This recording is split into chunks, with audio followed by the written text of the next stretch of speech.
بسم الله الرحمن الرحيم. ومن أحسن قولا ممن دعا إلى الله وعمل صالحا وقال إنني من المسلمين. بسم الله الرحمن الرحيم. ومن أحسن قولا ممن دعا إلى الله وعمل صالحا وقال إنني من المسلمين. جزاک اللہ خیر. ابھی آپ قرآن پاک کی تلاوت جو ہے شاہد بھائی سے سن رہے تھے. الحمدللہ الصلاۃ والسلام علی رسول اللہ. اما بعد،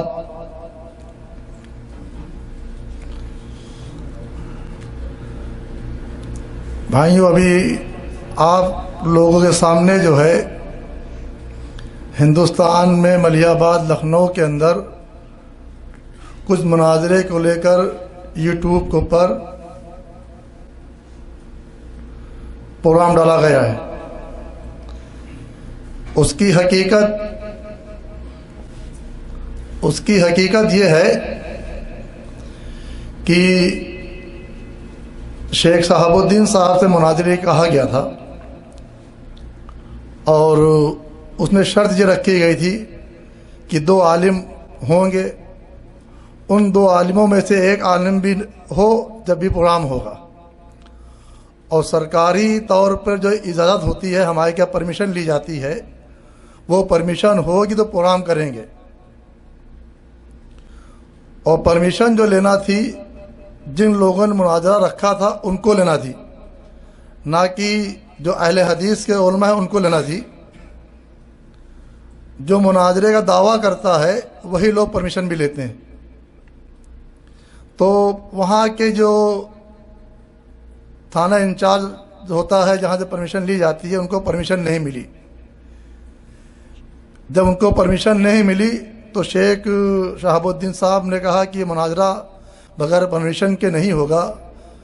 شیخ شہاب الدین صاحب، نعیم بھائی اور دیگر لوگ جو ہیں تھانے گئے، ان سے بات کی. انہوں نے کہا بغیر پرمیشن کے آپ جو ہیں پروگرام نہ کیجیے گا. ان لوگوں نے مناظرہ نہیں کیا.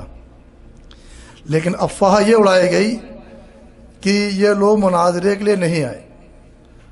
ہمارے ملکوں کے اندر ایک بات یہ ہے کہ جب کوئی بھی دینی پروگرام ہوتا ہے اس کا پرمیشن لیا جاتا ہے.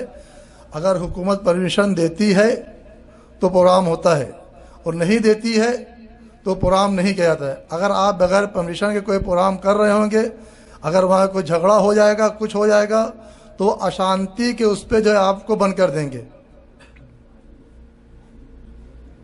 اسی تعلق سے میں نے چھوٹا سا پروگرام تیار کیا ہے جو آپ کے سامنے پیش کریں گے انشاءاللہ.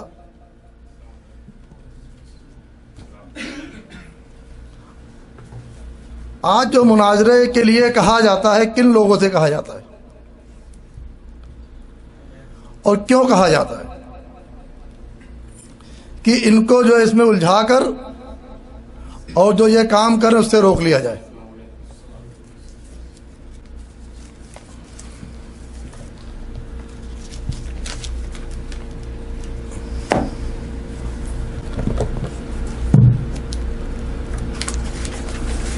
کی آیت ہے، آیت نمبر 63 میں اللہ سبحانہ تعالیٰ فرماتا ہے،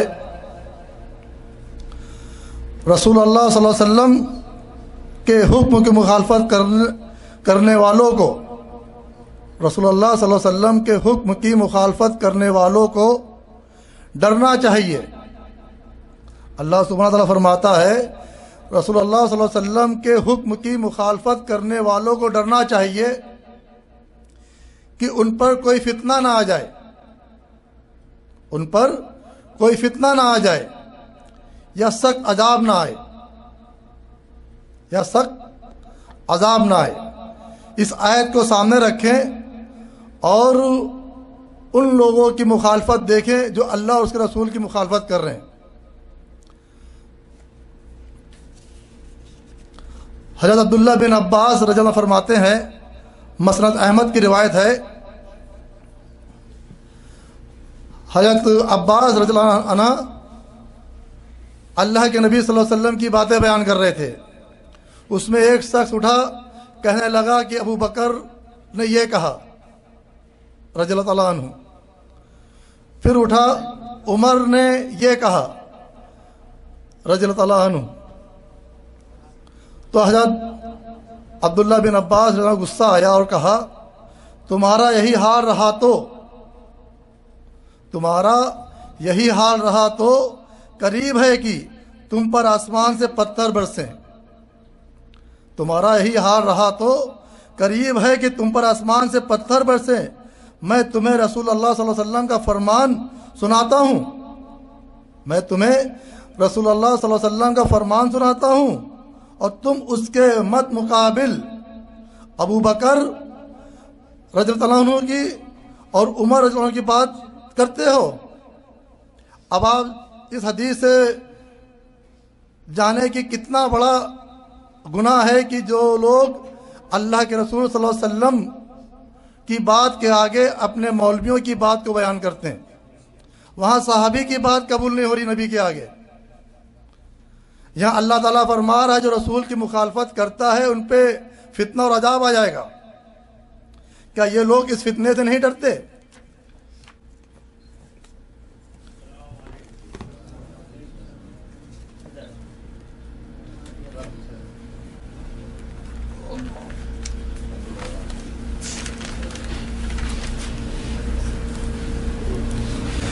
آج ملیح آباد میں بھی یہی سب کچھ ہو رہا ہے. جب ہمارے ساتھی سنت کے طریقے پر دین اسلام پر چلنا چاہتے ہیں تو ان کی مخالفت کی جاتی ہے اور نبی کریم صلی اللہ علیہ وسلم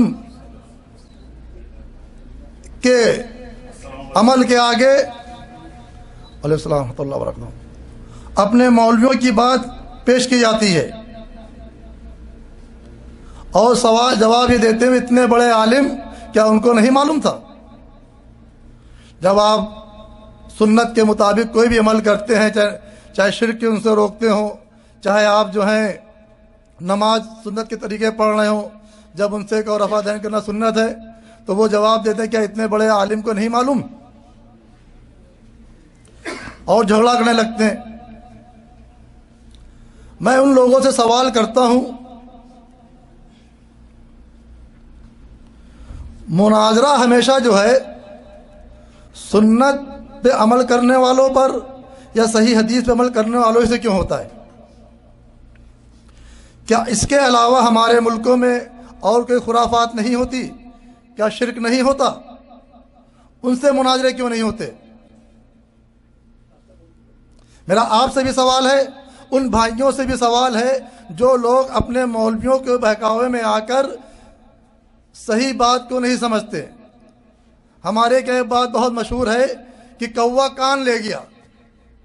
سب لوگ کوے کی طرف دیکھتے ہیں لیکن اپنا کان نہیں دیکھتے. تو کم سے کم جو قرآن حدیث کی بات کر رہا ہے ان لوگوں کو یہ سمجھنا چاہیے جو مخالفت کرتے ہیں, جو اپنے عالم کے پیچھے چل رہے ہیں, کم سے کم جو قرآن حدیث کی بات کر اس کی بات کو سمجھے تو یہ صحیح کرے, جھوٹ بول رہا ہے.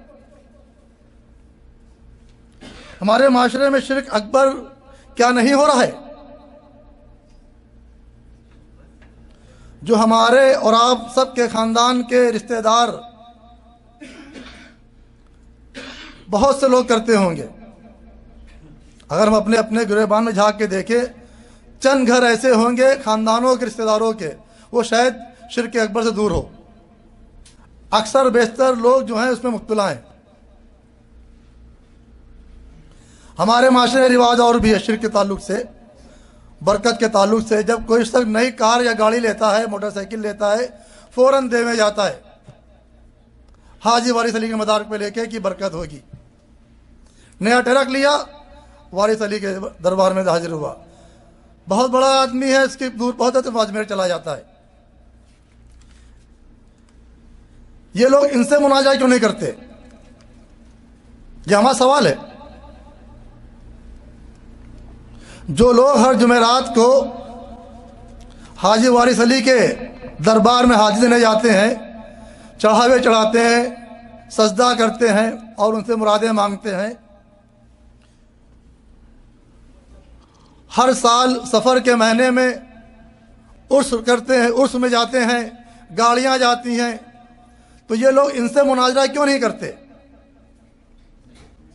شرک کی باتیں وہ کرتے ہیں، یہ اپنے آپ کے پاک صاف جماعت کہتے ہیں کہ میں بالکل صاف ہوں، کیا ان کو یہ شرک نظر نہیں آتا؟ لکھنؤ کے اندر اتنے بڑے بڑے مدرسے ہیں، بڑے بڑے عالم ہیں، میں بھی وہیں کا رہنے والا ہوں، میں بچپنے سے لے کے ابھی تک کے دیکھ رہا ہوں، شامینہ شاہ میں ہر روز لوگ سجدہ کرتے ہیں، شامینہ شاہ میں چڑھاوے چڑھائے جاتے ہیں۔ یہ جو مدرسے کے رہبر ہیں، مدرسے کے جو بڑے بڑے لوگ ہیں، بڑے بڑے عالم ہیں، ان کو ان کا شرک نظر نہیں آتا؟ ان سے مناظرہ کیوں نہیں کرتے؟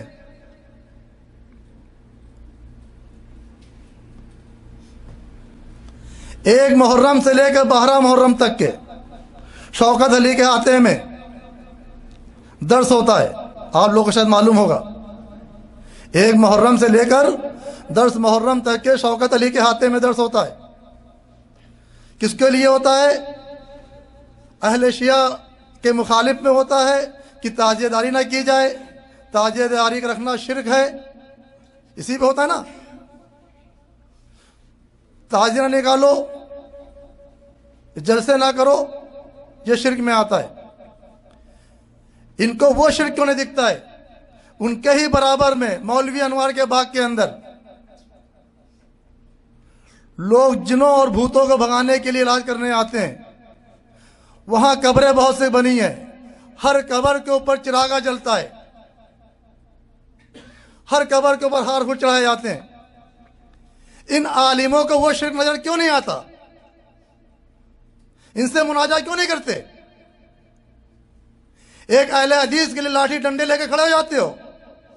جو لوگ شرک کر رہے ہیں تمہارے گھر کے برابر، تمہارے گھر کے نیچے، ان کے لیے تمہارے پاس کیا حق نہیں ہے؟ کیا تمہارے لاٹھی ڈنڈے ان کے لیے کم پڑتے ہیں؟ صرف اہل توحید کی دعوت دینے کے لیے تمہارے پاس جھگڑا ہے۔ اور جس جگہ پہ شوکت علی کے ہاتھے میں درس ہوتا ہے، آج وہاں پکی قبریں بنی ہوئی ہیں، وہاں درس ہوتا ہے، آپ جا کے دیکھ لیں۔ میں اسے بچپنے سے دیکھتا چلا رہا ہوں۔ ان لوگوں سے مناظرے کیوں نہیں کیے جاتے؟ یہ آپ لوگوں سے سوال ہے، ان بھائیوں سے بھی سوال ہے جو اپنے مولویوں کو بہکاوے میں آ کے جمع ہوتے ہیں۔ ان سے سوال کریں، جب سب سے بڑا گناہ شرک اکبر ہے تو اس کو کیوں نہیں روکتے؟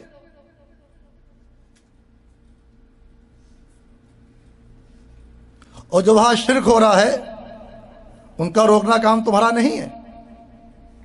دنیا بھر میں لیا علی مسجد سے جماعتیں نکلتی ہیں، ہر ایریے میں، ہر شہر میں جاتی ہیں، سب تبلیغ کر رہے ہیں۔ کبھی وہ لوگ اس پہ بولے؟ مولوی انوار کے باغ میں جا کے درس دیتے ہیں، تبلیغ کرتے ہیں، کبھی ان کو روکا کہ یہ شرک کر رہے ہو تم لوگ؟ لیکن اہل حدیث سے لڑنے کے لیے آگے ہوں گے، وہ اہل توحید سے لڑنے کے لیے آگے ہوں گے، لیکن جو مشرک لوگ ہیں ان سے کبھی لڑیں گے۔ صرف تاجے داری شرک نہیں ہے، آپ اس سے پورے سال بیان کریں، یہ بھی تو شرک ہے۔ ان سے مناجہ کیوں نہیں کرتے؟ ہر سال 12 وفات تو ہم لوگ نہیں کہتے، 12 ربیع اول ہے، ہر سال 12 وفات کی رات میں روشنی کی جاتی ہے، پورا لکھنؤ سجایا جاتا ہے۔ دوسرے دن صبح سے لے کر مغرب کی نماز تک کے جھنڈے نکلتے ہیں۔ جس طریقے سے اہل شیعہ جھنڈے نکالتے ہیں ویسے تم بھی کرتے ہو۔ اگر وہ بدعت ہے، خرافات ہے، تم کیا کر رہے ہو؟ مدح صحابہ کے نام پر لوگوں کو کٹواتے مرواتے ہو۔ ہر سال نہ جانے کتنے بے گناہ مارے جاتے ہیں اور کتنے لوگوں کی دکانیں جلائی جاتی ہیں۔ یہ بدعت تم کو نظر نہیں آتی؟ کیا تم نے کبھی اپنے عالموں سے پوچھا کہ یہ طریقہ کیا امام ابو حنیفہ کا ہے؟ اگر امام ابو حنیفہ کا طریقہ ہے تو پیش کرو، سامنے لاؤ۔ ہم نبی کے طریقے کی بات ہی نہیں کر رہے ہیں، ہم تمہارے امام کی بات کر رہے ہیں۔ تو اس پہ مناظرہ کیوں نہیں کرتے ہو؟ اس پہ مناظرہ ہو چاہیے نا کہ ہر سال کٹوا رہے مروا رہے ہو مدح صحابہ کے نام پر۔ کبھی کسی نے اپنے مولویوں سے یہ پوچھا کہ بھائی یہ جھنڈے نکالنا کیا سنت سے ثابت ہے؟ ہمارے بھائی لوگ کی بڑے ناسمجھ ہیں، جو اللہ اس کے رسول کی باتیں کرے وہ ان کا دشمن، جو بدعت کے نام پر شرک کے نام پر ان کو بہکائے وہ ان کا دوست۔ کب عقل آئے گی؟